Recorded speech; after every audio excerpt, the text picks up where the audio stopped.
وہ کیا دکھا رہا ہے؟ جو باپ بیٹے کو مار رہا ہے وہ کیا کر رہا ہے؟ وہ کیوں مار رہا ہے؟ اسے مارنے کے لیے۔ کوئی مالک بنے گا تو دوسرے کو غلام بنائے بنا وہ مالک کیسے ہوگا؟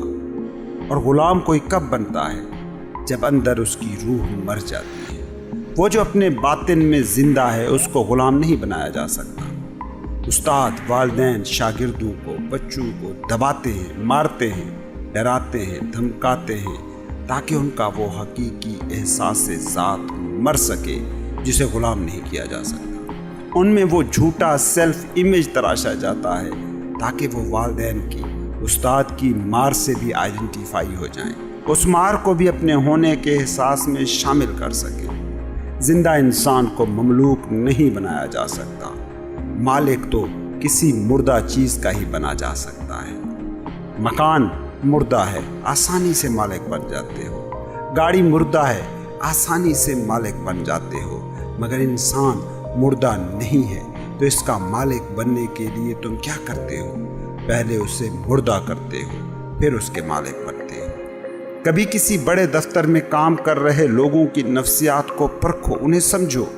ہر بڑا عہدیدار چھوٹے عہدیدار کو دبا رہا ہے، ڈرا رہا ہے، کچل رہا ہے، اور اس بڑے افسر کو اس کے اوپر بیٹھا کوئی بڑا افسر ویسے ہی کنٹرول کر رہا ہے۔ انسانوں کو مردہ کیے بنا ان کو غلام کیسے بنایا جا سکتا ہے؟ بلکہ کوئی بھی زندہ چیز کیسے غلام بنائی جا سکتی ہے جب تک اس کا ایسنس، اس کا جوہر تباہ نہ کیا جائے۔ تم دیکھتے ہو کئی لوگ ہیں جنہوں نے گھر میں شیر پال رکھا ہوتا ہے۔ وہ شیر بالکل کتے کی طرح ایکٹ کر رہا ہوتا ہے۔ اب اگر شیر ویسا ہی شیر ہوتا جیسا اسے ہونا چاہیے، کوئی جنگل سے شیر لے آتا اور پھر آ کر اسے اپنے گھر میں رکھتا تو پتہ چلتا کہ شیر کو پالنا کیا ہوتا ہے۔ نہیں، شیر کو پہلے ڈرا کے، دھمکا کے، ڈنڈا دکھا کے، بھوکا رکھ کے اس کے احساس سے ذات کو تبدیل کیا جاتا ہے، جھوٹا اور مردہ شیر بنایا جاتا ہے، پھر ہی جا کے وہ قابو میں آتا ہے۔ اب وہ قابو میں ہے تو پالتو ہے، لیکن وہ شیر نہیں ہے، بس شیر کی کھال ہے، شیر کا سٹرکچر ہے۔ تم نے کبھی غور سے دیکھا کہ انسانوں کو بھی سماج اپنے مطابق بناتا ہے تو پھر انہیں قبول کرتا ہے۔ زندہ انسانوں کو معاشرہ کبھی قبول نہیں کرتا۔ ہزار رسمیں، روایتیں، قوانین، جیل خانے، عدالتیں بنائی جاتی ہیں تاکہ انسان ویسا ہو سکے جیسا معاشرہ قبول کرتا ہے۔ معاشرہ ہر انسان کو قبول نہیں کرتا۔ دیکھتے ہو جو تھوڑے سے بھی معاشرے کی روش سے ہٹے ہوئے انسان ہوں انہیں تم کلنک بنا دیتے ہو، انہیں باغی کہتے ہو، بدتمیز کہتے ہو، مجرم کہتے ہو، اور پتہ نہیں کیا کیا۔ کیوں؟ کیونکہ وہ سماج کی فیکٹری کے مطابق بنے ہوئے روبوٹ نہیں ہیں۔ زندہ انسان کو روبوٹ نہیں بنایا جا سکتا۔ زندہ انسان کے احساس ذات کو، اس کی آئی ایمنس کو پہلے ڈومیسٹیکیٹ کیا جاتا ہے۔ معاشرے کو کاریگر چاہیے، معاشرے کو ڈاکٹر چاہیے، معاشرے کو عالم چاہیے، وکیل، جج، پولیس والے، سیاستدان، پائلٹ چاہیے۔ اس کے لیے ساری اسکیمیں تیار کی جاتی ہیں۔ بقا کو کرنسی، نوٹوں سے جوڑا جاتا ہے۔ زندہ رہنے کے لیے پیسے کو ضروری سمجھنے کی سوچ ڈیولپ کی جاتی ہے۔ کامیابیوں کو عہدوں اور بینک بیلنسز سے جوڑا جاتا ہے۔ جب یہ سارے ڈر، ساری لالچیں بچے میں مستحکم ہو جاتی ہیں تو پھر اسے معاشرے کی فیکٹری کا آسانی سے پرزہ بنایا جا سکتا ہے۔ لیکن اگر کوئی زندہ انسان تمہارے اداروں میں، تمہارے دفتروں میں آ جائے تو ادارے، دفتر پریشان ہو جاتے ہیں۔ اسکول میں دیکھتے ہو بچوں کو سکھایا جاتا ہے کہ یہ ہماری روایات ہیں، یہ اصول ہیں، ان پر تم نے عمل کرنا ہے۔ کبھی غور کرو ساری روایتوں پر۔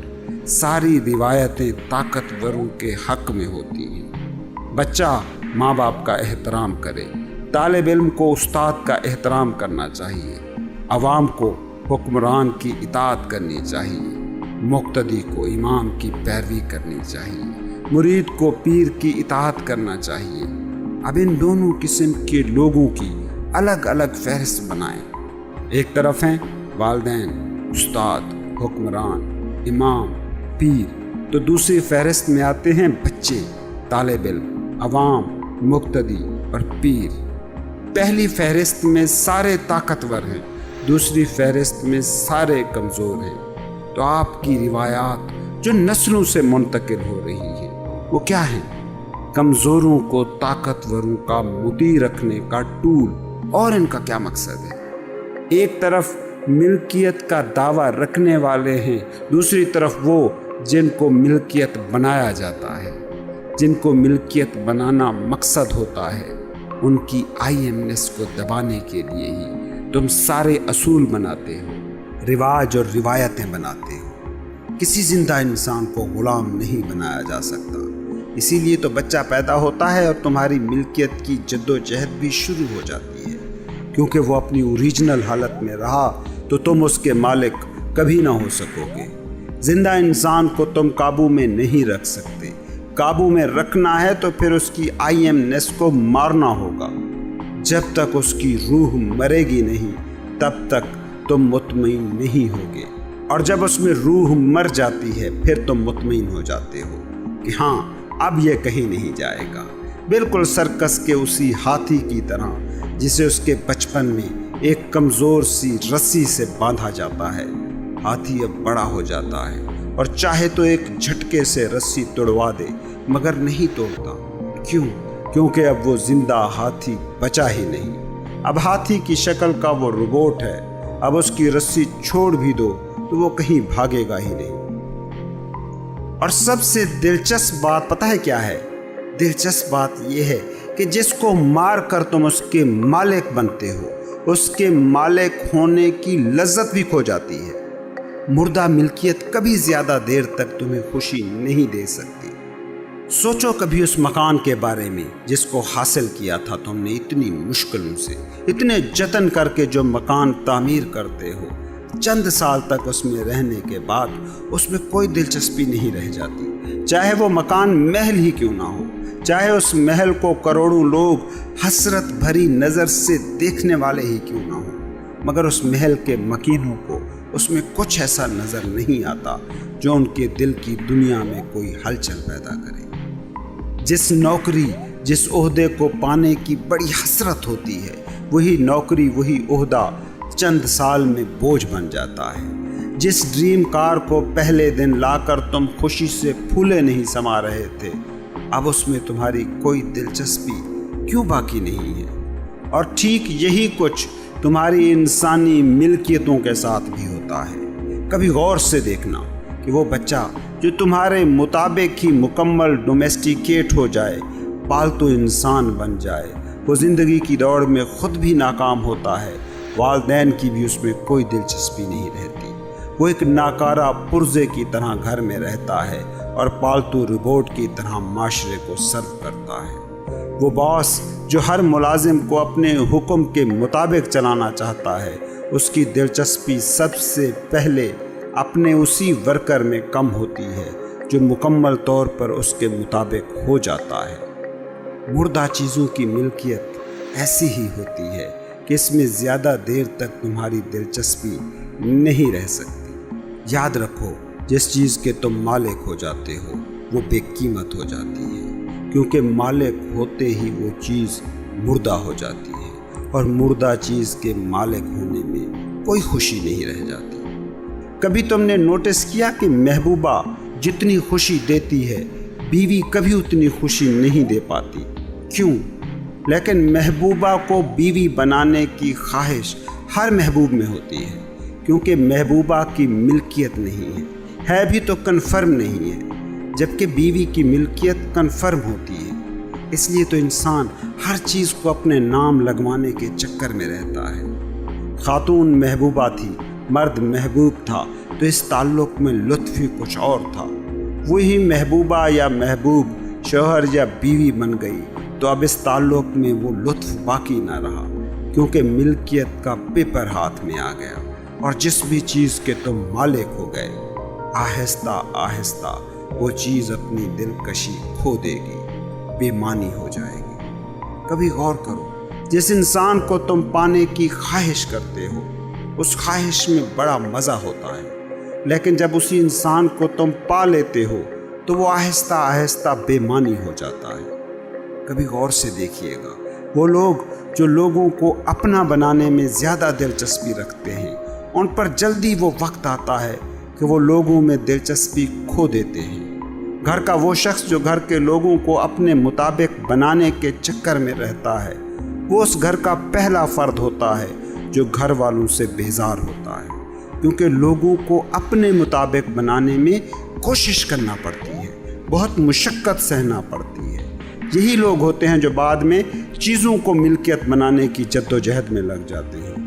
وہ مکانوں، دکانوں، بزنسوں، شہرتوں اور طاقتوں کے پیچھے بھاگتے ہیں، کیونکہ ان کا مالک بننے کے لیے انہیں بدلنے کی ضرورت ہی نہیں پڑتی، بس کاغذات ہی اپنے نام کرانے پڑتے ہیں۔ اس لیے جو لوگ چالاک ہوتے ہیں وہ جلد ہی لوگوں پر ملکیت جمانے کی بجائے چیزوں کے مالک بننے کی دوڑ میں پڑ جاتے ہیں۔ اس سے ان کی مشقت تو کم ہو جاتی ہے، مگر سکون نام کی کسی چیز سے وہ پھر بھی محروم رہتے ہیں، کیونکہ سکون، اطمینان، خوشی تو بس ایک ہی ملکیت میں ہے، اپنی ملکیت میں۔ اس لیے تم دنیا کے نامور ترین فاتح دیکھ لو، تاریخ کے امیر ترین لوگ دیکھ لو، کئی لوگ تمہیں ایسے مل جائیں گے کہ جنہوں نے سب کچھ پا کر سب کچھ چھوڑ دیا اور صوفیوں کے پاؤں میں جا بیٹھے، مگر آج تک ایک بھی حقیقی صوفی، ایک بھی فقیر اپنی فقیری کو چھوڑ کر چیزوں کے پیچھے چلنا شروع نہیں ہوا۔ آخر کیا ایسی لذت ہو سکتی ہے جنگلوں، صحراؤں، غاروں میں پڑے رہنے سے، اپنی گدڑی میں مست رہنے سے؟ ایک ہی لذت، اپنی ملکیت۔ جو اپنا مالک ہے اسے پھر کسی بیرونی خوشی کی خواہش ہی نہیں رہتی۔ تم گھر میں کرسی لے آتے ہو تو بس تم اس کے مالک ہو، اب اس پر بیٹھو نہ بیٹھو کوئی پرواہ نہیں ہوتی، لیکن گھر میں کسی انسان کو لے آؤ تو پہلے اسے کرسی بنانے میں مشقت کرنی پڑے گی، پریشانی اٹھانی پڑے گی، اور جب اس شخص کو کرسی بنا لیتے ہو تو ایسا نہیں ہوتا کہ کامیاب ہو گئے، بلکہ اب پریشانی پھر شروع ہو جاتی ہے، کیونکہ انسان جب کرسی بن جاتا ہے تو پھر اس میں وہ معنی، وہ لذت رہ ہی نہیں جاتی۔ مطلب یہ ہے کہ لوگوں کے مالک بننے کی ضرورت ہے یا چیزوں پر قبضہ جمانے کی چاہت، دونوں ہی فضول کوششیں ہیں۔ ہاں، جو چالاک ہوتے ہیں وہ اتنے چالاک ضرور ہوتے ہیں کہ وہ چیزوں پر محنت کرتے ہیں، دولت کمانے پر، مکان بنانے پر، گاڑیاں اکٹھی کرنے پر، بینک بیلنس بنانے پر محنت کرتے ہیں، اور جو نادان لوگ ہوتے ہیں وہ لوگوں کا مالک بننے کی کوشش کرتے رہتے ہیں۔ وہ چالاک اس لیے ہیں کہ مردہ چیزوں کا صرف مالک بننا ہوتا ہے، اور دوسرے نادان اس لیے ہیں کہ وہ ڈبل مشقت کرتے ہیں۔ وہ پہلے زندہ لوگوں کو مردہ بنانے پر محنت کرتے ہیں اور پھر مالک بنتے ہیں، جبکہ آخر میں دونوں کی حالت پھر وہی ہوتی ہے کہ جو شاعر نے اس شعر میں بیان کی ہے: ایک اور دریا کا سامنا تھا منیر مجھ کو، میں ایک دریا کے پار اترا تو میں نے جانا۔ وہ چالاک ہے جو چیزوں کا مالک بننے کے پیچھے جاتا ہے، وہ نادان ہے جو لوگوں کا مالک بننے کی کوشش کرتا ہے، مگر یہ دونوں ہی زندگی کے سب سے بنیادی راز سے جاہل ہیں۔ دونوں ہی یہ نہیں جان پا رہے کہ ہم نہ چیزوں سے خود کو بھر سکتے ہیں نہ لوگوں سے خود کو بھر سکتے ہیں۔ تمہیں اگر کوئی چیز بھر سکتی ہے تو وہ ہو تم خود سے بھر جاؤ تو پھر اور کسی چیز کی ضرورت ہی نہیں رہتی۔ کوئی باہری چیز یا باہری شخص پھر تمہیں مکمل کرنے والا نہیں رہ جاتا، پھر تم خود میں ہی مکمل ہو۔ یاد رکھنا، تم بھر سکتے ہو تو صرف خود سے بھر سکتے ہو، اور کہیں کوئی بھراؤ نہیں ہے۔ اس دنیا میں جو بھی آج تک بھر پایا ہے وہ خود سے ہی بھر پایا ہے، کبھی کسی کو چیزوں یا لوگوں نے نہیں بھرا ہے، نہ بھر سکتا ہے۔ تم اپنے مالک ہو جاؤ، تم بھر گئے۔ تم اپنے مالک ہو تو یہ اب تم پر ہے کہ اس وقت تم خوشی چاہتے ہو یا غم چاہتے ہو، کام چاہتے ہو یا بے کام بیٹھنا چاہتے ہو۔ یہ ہے تمہاری ملکیت، یہ ہے تمہاری جنت۔ جو تم چاہو وہ سوچو، جو تم چاہو وہ فیل کرو۔ ملکیت یہی تو ہے۔ سوچو، اگر تمہارے بس میں، تمہارے کنٹرول میں ہو تو کیا چنو گے، خوشی یا غم؟ یقیناً خوشی۔ پھر تم خوش کیوں نہیں ہو؟ کیونکہ تم اس زندگی کے تجربے کے آقا نہیں ہو جس تجربے سے تم گزر رہے ہو۔ تم اس پوائنٹ آف کانشیسنس سے آگاہ نہیں ہو جو تمہاری آئی ایمنس ہے۔ تم جسم بن گئے ہو یا ذہنی نفسیاتی ڈھانچہ۔ جسم اور ذہن مل کر تمہاری انا بناتے ہیں، اور انا ہمیشہ دوسرے کی ملکیت پر جیتی ہے۔ تمہارے اندر ایک مقام شعور ہے جو کسی دوسرے پر منحصر نہیں ہے۔ اگر تم اس سے ایک ہو تو پھر تمہیں بھرنے کے لیے کسی چیز کی ضرورت نہیں، تم خود کے لیے کافی ہو۔ تمہارا ایک ہی مسئلہ ہے، تم اپنے مالک نہیں ہو، اور جو اپنا مالک نہیں وہ سکندر بھی ہو جائے تو کچھ نہ پائے گا، اور بھکاری بھی رہ جائے تو بھی کچھ نہ پائے گا۔ جو اپنا مالک ہو جائے وہ سکندر ہو کر بھی سب پا گیا، اور وہ بھکاری ہو کر بھی سب پا گیا۔ سکندر ہونا یا بھکاری ہونا تمہارا مسئلہ نہیں، اپنا مالک ہونا یا نہ ہونا تمہارا مسئلہ ہے۔ کسی دن خاموشی سے تنہا بیٹھو اور خود سے پوچھو، جو بھی تمہارے پاس ہے، جس کے بھی تم مالک ہو، کیا اس سے ذرا سا بھی تم بھر سکے ہو؟ جو بھی کچھ تمہارے پاس ہے، کیا اس نے انچ بھر بھی تم کو بھرا ہے؟ تم دیکھو نا، سب کے پاس کچھ نہ کچھ ہے۔ اس کچھ نے ذرا سا بھی اگر آپ کو بھرا ہے تو اس کچھ کو بڑھانے میں لگے رہو، کیونکہ اگر اتنے سے کچھ بھر گئے ہو تو زیادہ سے زیادہ بھر پاؤ گے۔ لیکن اگر جو کچھ بھی اس وقت تمہارے پاس ہے اس سے تم ذرا سا بھی نہیں بھرے ہو، تو سمجھنا کہ اگر اس کچھ سے میں کچھ بھی نہیں بھر پایا ہوں تو یہ کچھ جتنا بھی زیادہ ہو جائے یہ بھر نہیں سکے گا، کیونکہ یہ کچھ وہ چیز ہی نہیں جو بھرتی ہو۔ یہ تو صاف صاف ریاضیاتی اور شماریاتی مسئلہ ہے، یہ کوئی صوفیانہ راز نہیں، کوئی روحانی حکمت نہیں ہے۔ سادہ سا سوال ہے جو خود سے پوچھنا ہے کہ جو بھی کچھ میرے پاس ہے اس سے کیا میں تھوڑا سا بھی بھر پایا ہوں؟ اگر ہاں تو اور کماؤ اور بناؤ، اگر نہیں تو اس کا مطلب یہ ہے کہ یہ کچھ جتنا بھی زیادہ ہو جائے یہ تمہیں بھر نہیں سکتا۔ لیکن دلچسپ بات یہ ہے کہ دنیا میں آج تک جو بھی انسان آئے ہیں، یہ ان کا تجربہ رہا ہے کہ کچھ بھی انہیں نہیں بھر سکا ہے۔ یہ انسان کا ایک ایسا تجربہ ہے جو جتنی بار بھی دہرایا گیا ہے ثابت ہوا ہے، مگر یہ ہزاروں نسلوں کا تجربہ بھی تمہاری امیدوں، تمہاری خواہشوں سے ہار جاتا ہے۔ کیوں؟ کیونکہ دوسری راہ تمہارے سامنے ہی نہیں ہے، دوسری راہ کہ تم اپنے مالک ہو۔ مالک تو کسی ایسی ہی چیز کا بنا جا سکتا ہے جس کو تم جانتے ہو، اور خود کو تم جانتے ہی کہاں ہو۔ کبھی تم جسم ہو، کبھی تم دماغ ہو، کبھی تم چیزیں ہو۔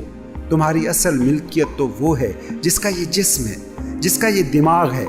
جسم تم کیسے ہو سکتے ہو؟ 1 کلو سے جسم 100 کلو تک پہنچ گیا۔ دماغ تم کیسے ہو سکتے ہو؟ ایک تھاٹ سے دماغ کروڑوں تھاٹس کا میموری کارڈ بن گیا۔ مگر تم میں سے کوئی ہے جو 1 کلو کے جسم کو بھی میں کہتا تھا، 100 کلو کے جسم کو بھی میں کہتا ہے؟ تم میں کوئی ہے جو ایک تھاٹ کے ذہن کو بھی میرا ذہن کہتا تھا، اور 1 ارب تھاٹس کے حامل ذہن کے میموری کارڈ کو بھی میں کہتا ہے؟ وہ میں جو مستقل ہے وہ ہو تم۔ اگر تم اس کے مالک ہو تو تم بھرے ہو، اور اگر اس کی ملکیت نہیں ہے تو دنیا کی کوئی بھی چیز تمہیں بھر نہیں سکتی۔ اور اس کا مالک ہونے کی پہلی شرط ہے اسے جاننا۔ اسے جاننا جو کہتا ہے یہ میرا جسم ہے، اسے جاننا جو کہتا ہے یہ میرا دماغ ہے۔ جس کا یہ جسم ہے، جس کا یہ دماغ ہے، وہ ہے مالک، اور اسی کو جاننا ہے اپنی اصل ملکیت کو جاننا۔ تو میں بات کر رہا تھا کہ انسانوں کا تجربہ تو یہی ہے کہ آج تک وہ خود کے علاوہ کسی چیز سے بھر نہیں سکے۔ انسان سکندر ہو کر بھی خالی ہی مرا ہے۔ بھرے تو وہی فقیر ہیں کہ جو خود سے بھر گئے تھے۔ یہ تو ہے انسان کا تجربہ، مگر انسان کے پاس ایک چیز ہے، امید، خواہش، جو انسان کے اس پورے تجربے سے جیت جاتی ہے۔ تم سوچتے ہو اچھا وہ نہیں بھر سکے، شاید ہم بھر جائیں۔ اچھا انہوں نے درست ڈھنگ سے اس دنیا کو نہ جیا ہوگا، اس لیے وہ چیزوں سے باہر سے نہیں بھر سکے۔ ہم ذرا سمجھداری سے اس باہر کو استعمال کرتے ہیں، شاید ہم بھر جائیں۔ یہ شاید تمہارا بڑا سہارا ہے، یہ شاید